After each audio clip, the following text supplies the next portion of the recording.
Welcome to Brampton Focus. The 9th largest city in Canada is Brampton, Ontario, and in Wards 7 and 8 in 2014 they elected a new representative. Today, here we are in 2017, the city is presenting its new budget. And in Wards 7 and 8, a very interesting announcement. My name is Michael Charbon. Next we meet Pat Fortini, the representative of Wards 7 and 8 in Brampton, right here on Brampton Focus.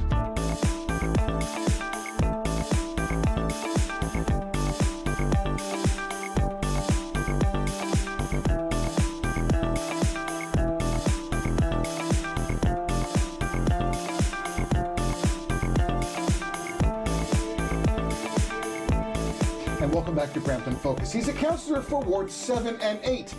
He was a successful businessman. He came to Canada when he was 6 years old from Italy, went to Humber College, worked for about 26 years for a very successful company, and then started his own construction company. And then, in October, he decided to run. And it was 2014, October 27th, and he is now the councillor for 7 and 8 in the city of Brampton. Ladies and gentlemen, Pat Fortini, been here a couple of times. Pat, welcome back to Brampton Focus. Thank you for having me. Always a pleasure to be here. So, you know, when we talk about October 27th, 2014, there's something I want to read you here. This is from the Pat Fortini website. And it says some of the things that you are committed to is avoiding overspending of taxpayer money, keeping your property taxes down, and ensuring that local individuals are heard. As of late, we just had the publishing of the budget in Brampton, and the overall blended tax is about 2.3% as an increase. And we look over the last 3 years, it's about 13%.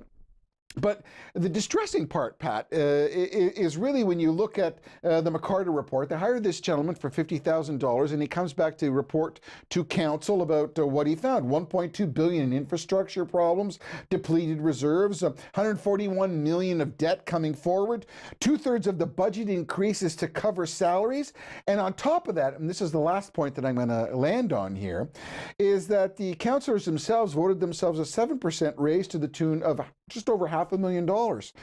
What say you to all these developments, sage man from Wards 7 and 8? Let's not say councillors. Some councillors voted, because I did not support that, the increase. Yes, and the taxes I was committed. You know, the first year, it was more of a rush because it was right after the election.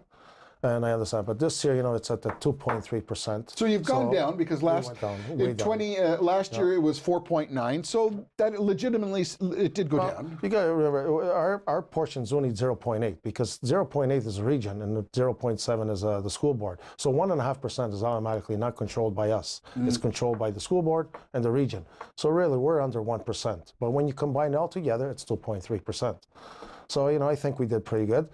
We could have gone a little bit lower, but with MacArthur's report, with all the people, you know, that we had to restructure because of all the high pay, most of our tax money was going to the salaries. There's also a payout cost to those people. So next year, it should be a lot lower than that percent. One of the reports says that labor costs and salaries, as reported in the media, says that it represents approximately 59% of the total budget. You have a total budget of about $606,000. And that's why our city manager, I think he did a pretty good job restructuring. For that reason, is because, you know, when you get so much salaries going to employees, 600 million. I correct myself. Yeah, just over 606 million. Yeah, just over 600 million. So you got to make some cuts. I think too much candies were given out in the past, and unfortunately, you know, people had to lose some jobs, but we had to restructure, and I think we still got to do a little bit more work. So I got to ask you a question. Brampton Focus, as you know, is in the purpose of trying to access our folks out there at bramptonfocus.ca. We get a lot of comments and questions. The budget was put online, as any public document should. Unfortunately, there was 100 pages missing. Kind of like Clinton's 30,000 emails. There was 100 pages missing, which totaled, I believe it reported to be about $1.2 million. Well, that's Hello? That's something we have no control on. Who has no control over? By ourselves as a council. And we did not know about this until 3 days before the budget. So who puts the budget online? Well, it's all staff puts it on. But when it came to the renovation and all these other stuff, we knew about it. Okay, wait a second. With all due respect, I'm asking you as a councillor, representative of Ward 7 and 8. If I have someone on Brampton Focus that says, Michael, we saw the budget online, there's 100 pages missing, and in those 100 pages it represents $1.2 million, where is that money going to? Well, we did ask staff about it, and they said they had some problem, but they put it in 3 days before, which we kind of got a little bit upset. You know, we should put you don't take things away and don't keep the. Are those 100 pages put back in the? As far as I know, they put them in 3 days before the budget, 3 days before. But they should have had 2 weeks, 3 weeks, just with the other papers. You don't take some. And I think, you know, when they the renovation of the sixth floor for office, $650,000, which I'm against it. We don't need big offices. Half the times, you know, like 80% of the time, we're not even in the office. Our job is to go out there to do the work for the residents. We have an assistant that does the emails, the phone calls. We come in and go. If there's more than 2 or 3 people that has to meet with us, we got boardrooms. We go in the boardroom. We do not need a luxury office. And where we are, we're fine. Where me and Councillor Madero says there's lots of room to build 2 other offices there, but their excuse is, well, upstairs was spent over, you know, $750,000 in the last council, so we should all move upstairs. And meanwhile, they want to spend another $650,000 to fix there. That's part one. But I worry about a year down the road, on the 4th floor is going to be all empty. Once it's all empty, what are we going to do then? Spend another $3 million? So from one stage, it becomes 2, 3, and 4, and it ends up spending $5 million. So, you know, when people of Brampton hear stuff like that, and there's people lining up to food banks, and other people saying, I want to get a job, I'm sick and tired of getting a part-time job, and other people are saying, I got to take public transit because I can't afford the high cost of a car and insurance in Brampton. When they start hearing stuff like that, they're a bit ticked off. I don't blame them. Like, you know, you got $650,000 upstairs. They want to have $200,000 for a gym. They say staff work 10, 12 hours a day. Well, if I work 10, 12 hours a day every day, I don't think so I would have time for a gym. What could the guy who lives in northern Brampton area, what could he actually do to say, I don't want to do this, and why are you doing this? When he's looking at his tax, I mean, the average household is here at $359,000 or $343,000 estimated. I don't know where you get a house for $359,000. Well, I mean, it's in a subdivision. It's not some of the houses in Brampton. You won't find nothing under $450,000, $500,000. That's a townhouse. Well, so that's what they estimate. I don't believe. But, you know, they end up having $200,000 for the gym, which we took it off the budget. $650,000 upstairs, we took that off. We had artwork, $200,000. We had a lunchroom, $116,000. Like, it just kept piling up. So anyway, we end up taking it all off the budget. But it would have been nice if we knew ahead of time. We didn't know ourselves until put it on the website 3 days before about the gym and everything. So Pat, you've been an entrepreneur. You've worked for companies, but you've also been responsible as a business owner. So, I mean, I've had the opportunity to speak to you off camera. Money that is given to you is money which is cherished. I don't see you throwing it around like a drunken sailor. When you see some of this stuff happening, I mean, can you not empathize with the average person out there who's a bit pissed off? Of course, you know, this 1.2 million. They said they had 650,000 left over that they were going to do the printing shop downstairs. They decided not to do that, and there was also money left over from certain jobs. You know, I guess they put so much money aside, and it was left. But just because we got money for savings doesn't mean we're going to spend it. They could give that money back to the residents. We could have dropped it to 2.2. Well, I don't think they never would have given it back to the residents. I also mentioned smoking the drapes if you think that's going to happen. I've also mentioned a lot of seniors having problems with all this snow, with the windrows in front of their driveway. Last year we had 1,972 people apply. That's you know, we could have given them an extra $100. That's $200,000. Why do we need a gym? And us as a city employees, we already get the discount, 50% off. You know, like, we don't need it. Yeah. Some people that are only making $30,000 can't even afford to go to a gym. We want to put one at City Hall. Doesn't make sense to me. Well, I must say one of the other reasons why we brought you here today, Pat, is first of all, obviously we wanted to hear what your reaction was to the budget and get a little core reaction, respective to what was on your website, because, you know, every so often you got to touch base to why you were elected and put in office. But more importantly, you have some good news, and there is some business coming to town and some significant investment and some jobs, because that's always been the focus. When we return on Brampton Focus, our second segment, we're going to talk talk about Wild Water Kingdom. There's a Wild Water Kingdom water park that's coming, Wet and Wild it's called, coming to our location here in Brampton. And we want to tell you a little bit more about that. There's money and there's jobs. When we come back, second part with Pat Fortini. You're watching Brampton Focus. My name is Michael A. Charbon. Stay with us. We'll be back right after this.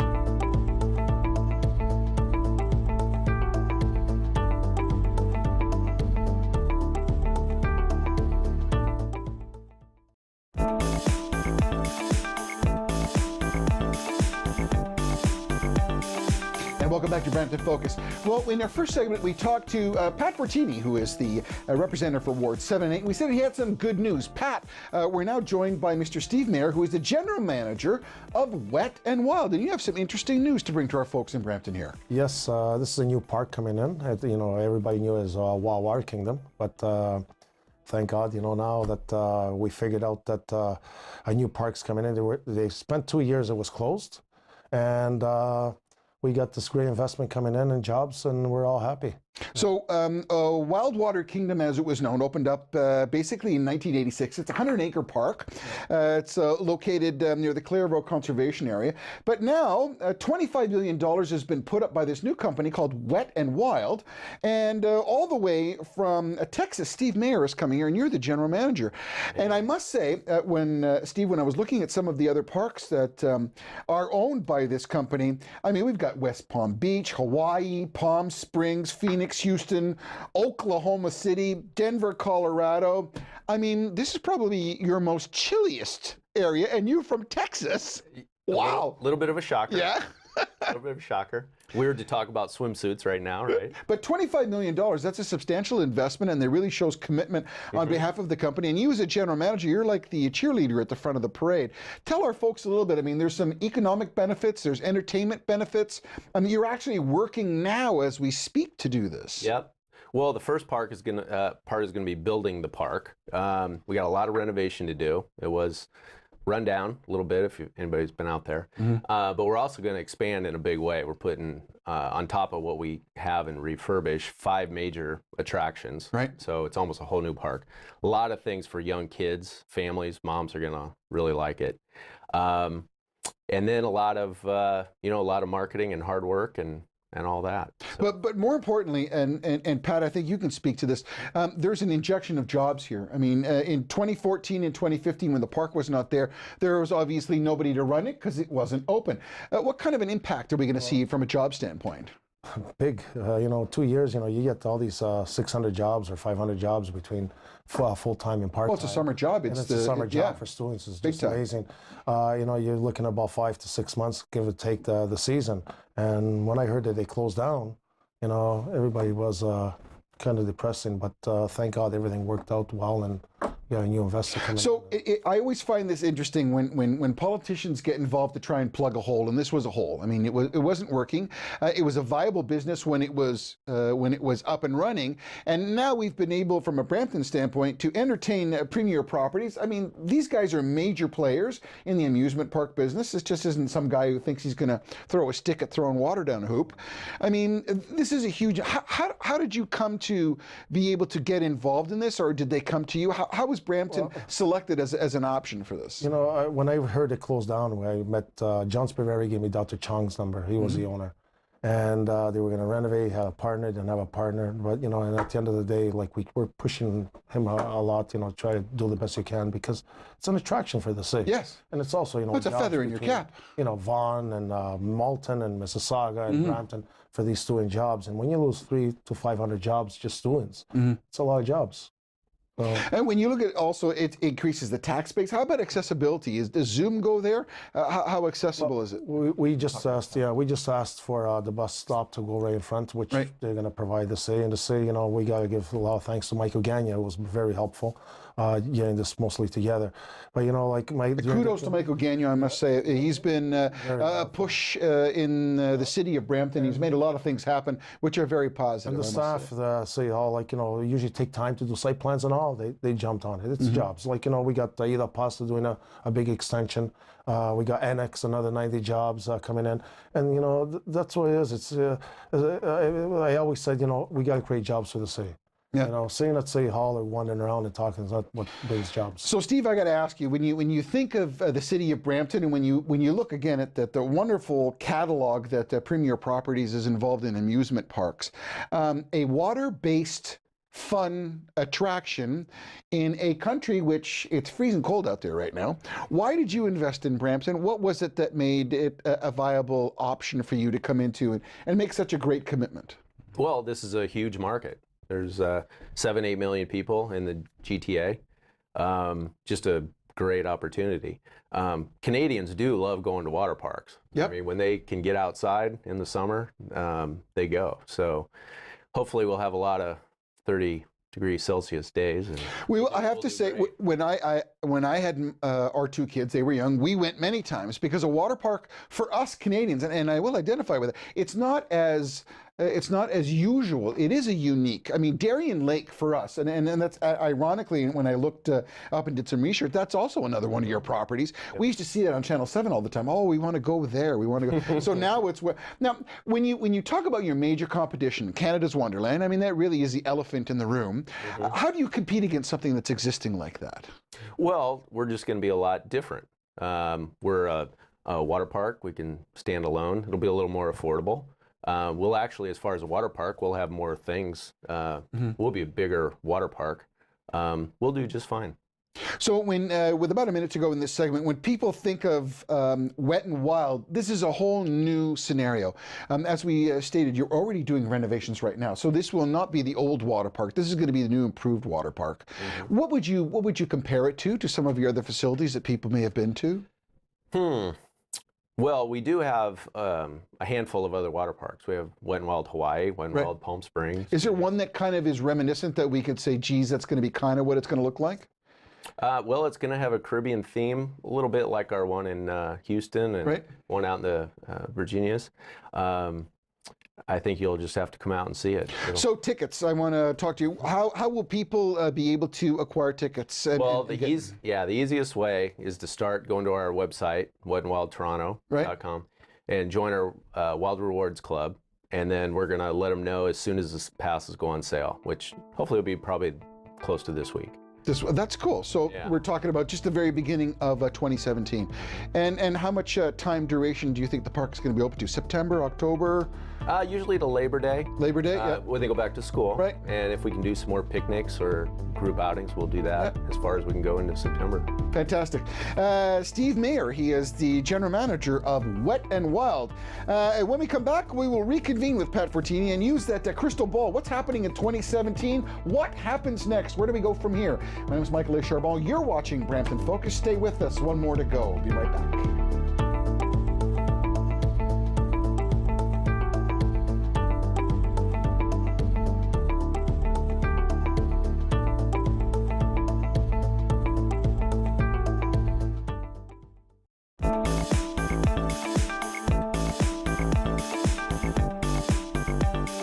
Welcome back to Brampton Focus, our third segment. It's the 9th largest city in Canada, and as you heard, $25 million investment, Wet and Wild coming here. Pat Fortini is the representative for Wards 7 and 8. We talked to Pat at the first segment. We talked about the budget, which just came out, and then we had a gentleman here from Wet and Wild. Steve Mayer was here. Really good news, $25 million, Wet and Wild. So Pat, I mean, that's a pretty good start to 2017. Yes. When you look at what's coming in the future for Brampton, what do you see happening this year? Where are we going? I mean, it's a year out of the election. 2018 is an election, right? Yeah. Well, you know, I campaigned on jobs, and when I heard Water King, we got them all together, and I was really pleased that they came in, which now is called Wet and Wild. I've always, I campaigned on jobs, transit, university. So, you try to do your best as you can. And unfortunately, you're not going to keep everyone happy. Well, university. I mean, we here at Brampton Focus talked about the university. The selective committee decided, and we know that that's moving forward. So that's a positive thing. Well, what else do we have to look forward to? My main thing is jobs, because when there's jobs, if there's money in people's pocket, people, keep spending. It turns the economy around slowly, and it just goes and rotates back and forth. So we got a company annex, that is going to employ close to 80 people. Either Pus is doing another 50,000 square feet extension, and that's my main thing is jobs. Like at the end of the day, because a lot of people, they're working a minimum wage, $14, $15 an hour through these agencies. And, they can't survive. It's very hard for them. So as of late, Brampton Focus just had Andrea Horwath on. We've had the new PC candidate who was just nominated for Brampton South. And one of the topics that has been brought up is all about tolls. I mean, Mayor Tory, now in Toronto, was suggesting a $2 one way, $2 the other way. So $4 to go to Toronto via the Gardiner, $900 hit if you want to pay for it for a year. There has been some suggestion that the 410, with its beautiful expansion and the new lane, is prime for the picking. Would you, Pat Fortini, go on the record here representing Wards 7 and 8? What's your position for tolls on the 410? I don't think so it's going to happen. That would be something with the province push in. And, yeah, but wait a second. John Tory's Toronto. I'm asking you, Ward 7 and 8 Brampton. No. Would you put tolls on? As far as I know, Kathleen Wynne said she leaves things to make decisions to the municipalities. John Tory decided to do this, and she's probably going to back him up. It becomes to us for the city to say we're going to put tolls on it. For me, I don't believe it. We should put tolls on it because this was already paid by the taxes back in the past. Now we're going to have to pay for it again. It's not like the 407 was built through a private thing. It's a completely different story. I will not support that. So one of the things that some Bramptonians have expressed to us on our bramptonfocus.ca website is although they wish to take transit and the GO train, they want to increase that. Parking is a problem. What can we do about solving the parking? There is 2 projects coming up. Metrolink did say that the GO station on Steeles, they're going to be expanding that. They're going to put 3 or 4 floors underground and a couple of floors above ground of parking. They're doing the one here downtown too. Because it is in the morning, it is pretty full. There's no parking. So that's coming up in maybe 2018. They just purchased all the properties there and the area here. So hoping 2017, 2018. I just read recently in the press that the LRT, that all of a sudden Mississauga is getting some big surprises. The LRT is in certain places a lot more expensive than what they thought. And some people who said, well, we should have had the LRT in Brampton and it never materialized. Is that subject ever going to be revisited, do you think, in 2017? I'm hoping in 2000, after the election, 2018. They're going to start in 2018. I'm just hoping the money will be there. If the money that was given to Brampton has been allocated to other municipalities, I don't know if we're going to get any funding at that time, and we cannot afford it ourselves through our city taxes. So. One of the things that Andrea Horwath said, she was going to join Patrick Brown to say that if a municipality needs funding for infrastructure and transportation, instead of putting road tolls, now Andrea is supporting Patrick and the two of them together to rally against no tolls. Is there a push or a thought to say that we need to approach the Ontario government and say that Brampton may have second thoughts? Maybe we should consider how an LRT would fit into this scenario? Well, the Liberals got the majority. So like I said, we have to wait till 2018 and hoping which provincial party gets in. I have always said we should have took the money at the time. As a business person, you take it. And maybe by the time it starts 2018, it gets to Brampton, there might be a different party there. We could get more funding and do other. Like we could have got some money through the federal government. At the end of the day, we lost the money, and it's going to stop at Horses Steeles. have left the barn. Yeah, and it's going to stop at Steeles. And I'm kind of disappointed. Is there one thing, Pat, that you want to get accomplished in 2017? I mean, there's something we can put a stamp on that's Pat's cause? I'd like to keep the property. The main thing is the property taxes. Right. People, like I say, people struggle. The first year and the second year, they went up. We kept it at 2.3 this year, hoping to keep 2.3%, but it's 13% over 3 years. That's still a bit of a hit. It is a hit. The first 2 years was a hit. But we restructured the city manager and all council. Through the Jim MacArthur. We let a lot of people had to leave through the restructuring. We had to do a payout for people. So hoping next year it should go down. So rumors are about that. There's a lot of people in council. There's a lot of infighting. There's a lot of problems. This councillor doesn't like this councillor. I'm not going to vote for your thing. You're not going to vote. The mayor gets one thing done. They're frustrated. Well, what's your take? Don't name names because we can't, because we still got to be friends. No. But like, what's the tone in there like? I worked for a company many years. It doesn't matter who accomplishes what. The whole idea is to be a teamwork. What I find here on council, on certain councils, it's all about trying to get the picture in the paper and who did what for credit. It's not about. It's about teamwork. Like Walla Kingdom changed the name to Wet and Wild. Wet and Wild, yeah. At the end of the day, it's not just me taking credit. I believe it should be a teamwork. Yeah, it's because everybody came, right? But here, that's why I find it's a lot of surprises, and I never, working for a private company, you don't do that, because what happens? They'll give you a pink slip, says you're not a team player. And that's where... Well, it's going to be interesting in 2018 because there's some councillors that have been there, some would say too long, and it's time for a change. And if you see the way government and politics, both in Europe and in the United States with the Trumpalicious, it's all about change. Do you think we're going to see change in 2018? Ever so quickly? I think 2 or 3 councillors will, I know... Feel the wrath of the people, and a couple of our might not be there. And all right, Pat Fortini, Wards 7 and 8, thank you so much for being here. Also like to thank Steve Mayer, who is the general manager of Wet and Wild. Don't forget to go to their website, their wet website. My name is Michael A. Charbon. You're watching Brampton Focus. We'll talk to you again very soon. Thanks for watching.